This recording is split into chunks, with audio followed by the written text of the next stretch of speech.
New York just ripped the bandage off with a move that has everyone doing double takes. The Liberty are moving on from Sandy Brondello, the same coach who steered them to their first ever championship less than a year ago. No soft landing, no victory lap offseason, just a quick announcement and a promise to look ahead. If that sounds jarring, it's because it is. This isn't a middling team changing course. This is a contender flipping the page right after writing a historic chapter. On paper, it defies sports logic. You win a title, you usually buy yourself time, you buy goodwill, you buy a longer leash for injuries, weird bounces, and the inevitable growing pains that follow a deep run. Instead, New York slammed the door shut on status quo and told the league and their own locker room that the standard here isn't just banners, it's sustained dominance every single season. Let's ground this in what we know. The official messaging frames the decision as proactive, future-focused, the kind of move a franchise makes when it believes a new voice is needed to push a veteran core even higher. The front office is careful to show respect, acknowledging the wins, the culture, the first banner, and then pivots hard to the future. No finger-pointing, no messy blame game. Just a reset with a polite smile and a firm handshake. Now, why does it feel so wild? Because of the woman at the center of it. Brondello isn't a random coach passing through Brooklyn. She's a builder. Before she showed up, New York felt like a luxury car with mismatched tires. Shiny, expensive, and hard to steer. Under her watch, that roster turned into a machine. Stars who could have been stepping on each other's toes found rhythm, roles, and a ring. You don't stumble into that, you craft it.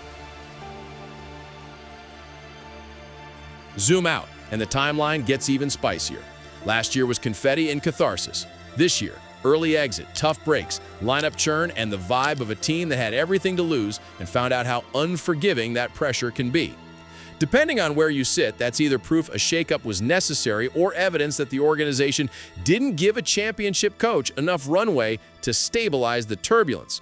Then there's the conversation you can't avoid, the Caitlin Clark subplot buzzing around social media like a neon sign. The rumor goes like this: Brondello's open praise of Clark's impact on eyeballs, ratings, and energy allegedly rubbed some folks the wrong way. Important word there, allegedly. It's the kind of theory that spreads fast because it fits a juicy narrative and because people online love a tidy cause and effect. But a clean story isn't automatically a true one. What did Brondello actually say? Nothing wild, nothing out of bounds. She's been on record acknowledging the obvious. Caitlin Clark is a ratings magnet and a fresh wave of fans are discovering the W because of her. She's also publicly said she looked forward to coaching Clark at All-Star, which, let's be honest, most coaches would happily do. That's not betrayal. That's excitement for the league's growth and for a unique talent. Compliments aren't crimes. Here's where we draw a bright line. Rumors are rumors. If you hear Brondello was fired for praising Clark, treat it like a headline crafted to make you click. Does it stir curiosity? For sure. Is it confirmed? No. The only verified angle is New York's official stance. After a disappointing finish and lots of internal evaluation, they wanted a new voice. That's the message they're willing to put their name on. Everything else is speculation until someone goes on record with more. Meanwhile, the reactions around the league add texture. Breanna Stewart didn't hide how she felt. In the immediate aftermath, she gave off that raw human, "Are we seriously doing this?" energy that fans recognized instantly. Later, she posted a heartfelt thank you to Sandy. Short, direct, and meaningful. That's not a lukewarm goodbye, that's a star saying, "I believed in you." It deepens the sense that this wasn't an easy call or a unanimous one in every corner of the building. Even outside New York, respect for Brondello is loud. Rival coaches, people with every reason to stay out of another team's business, still found ways to speak highly of her as a leader and a person. When someone who competes against you talks about your character like that, it resonates.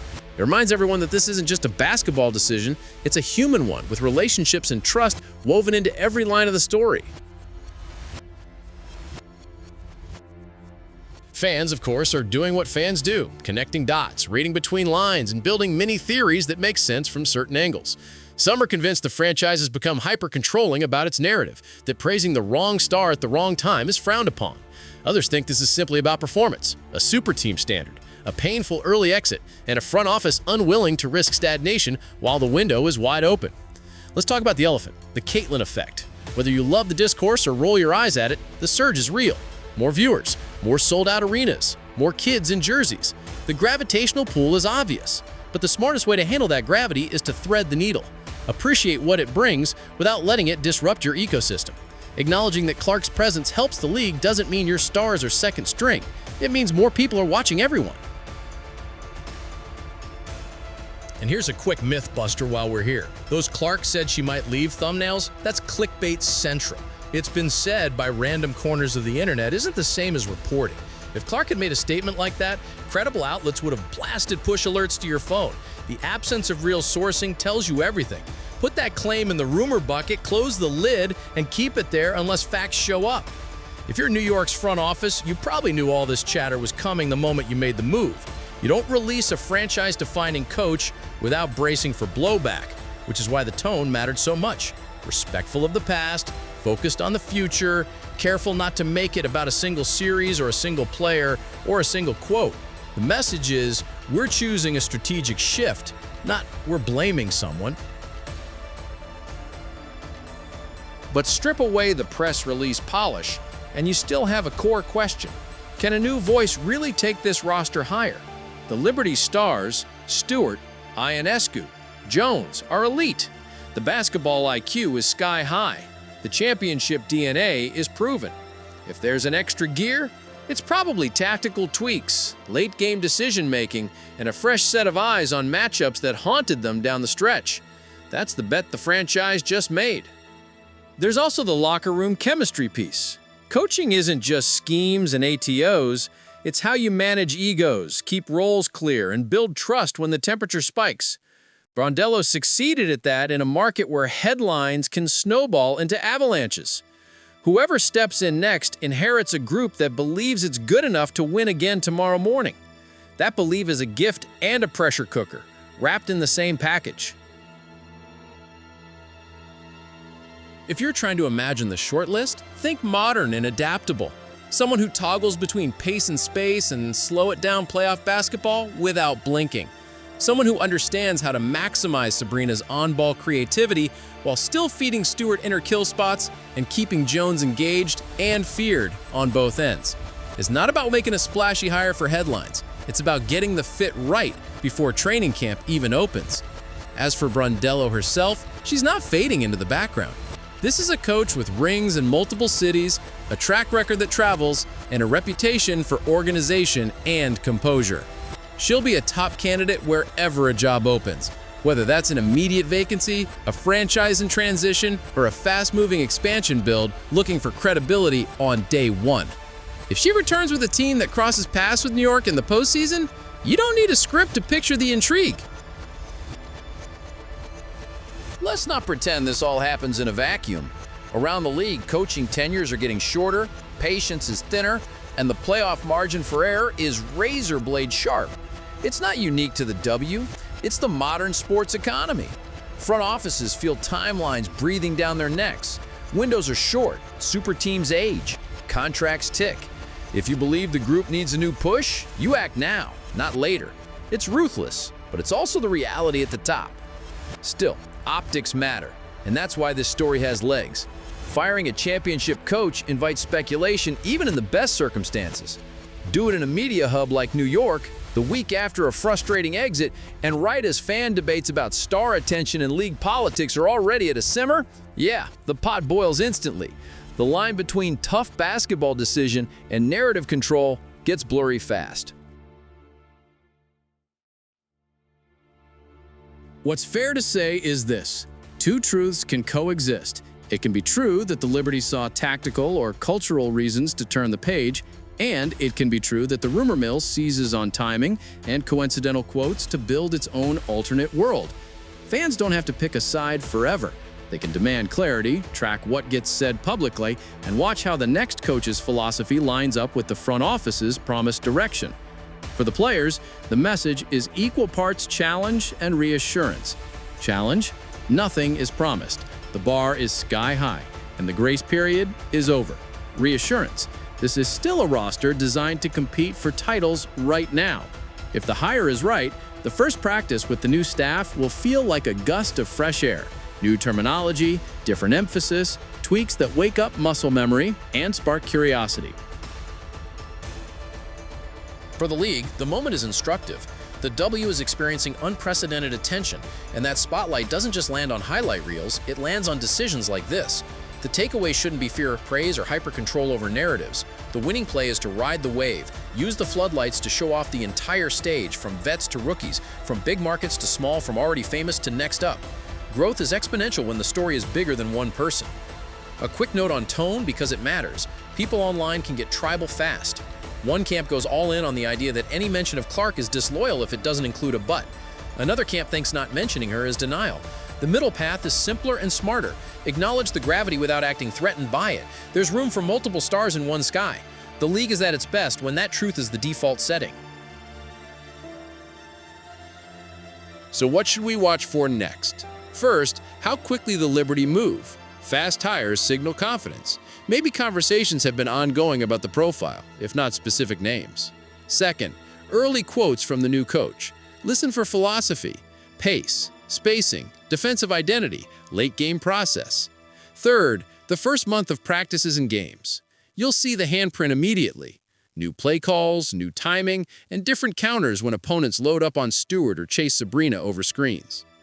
Alongside that, keep an eye on Brondello's next move. If she jumps into a new job quickly, it underscores how sought after she is. If she waits for the perfect fit, it tells you she's playing the long game, choosing the situation where her strengths snap into place from day one.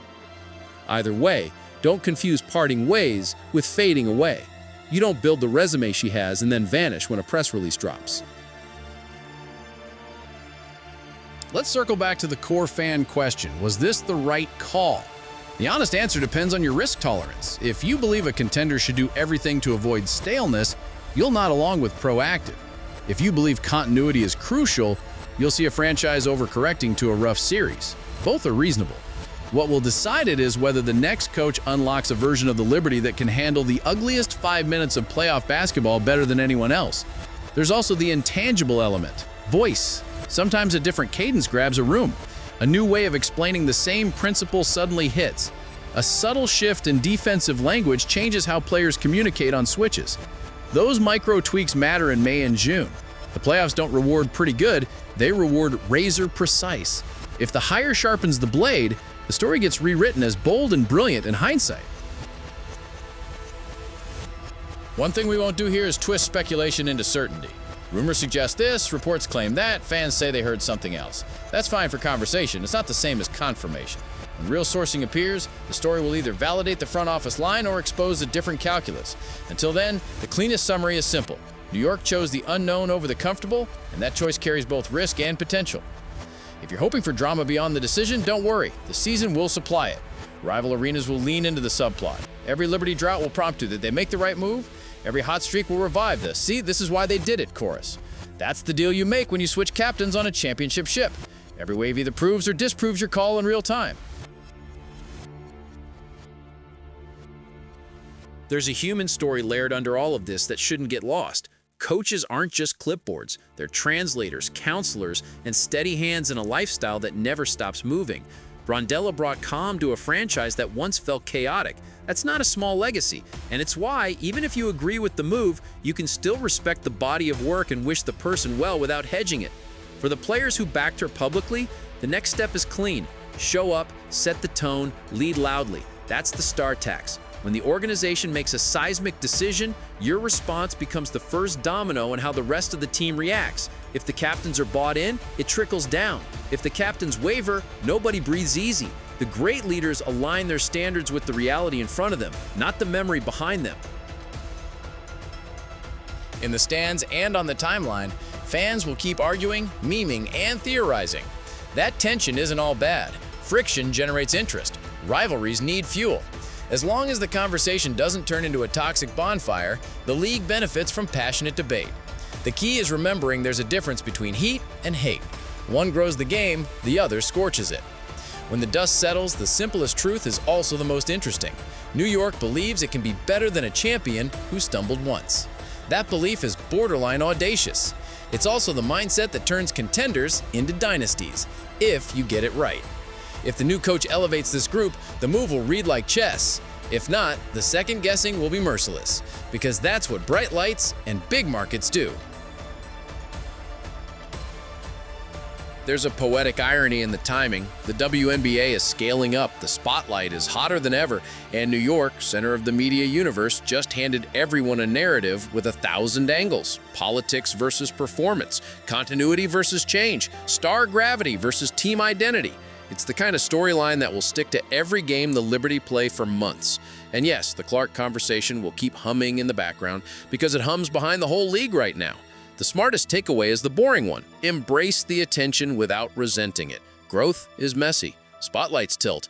That's okay. Great teams don't waste energy fighting the light. They position themselves to shine in it.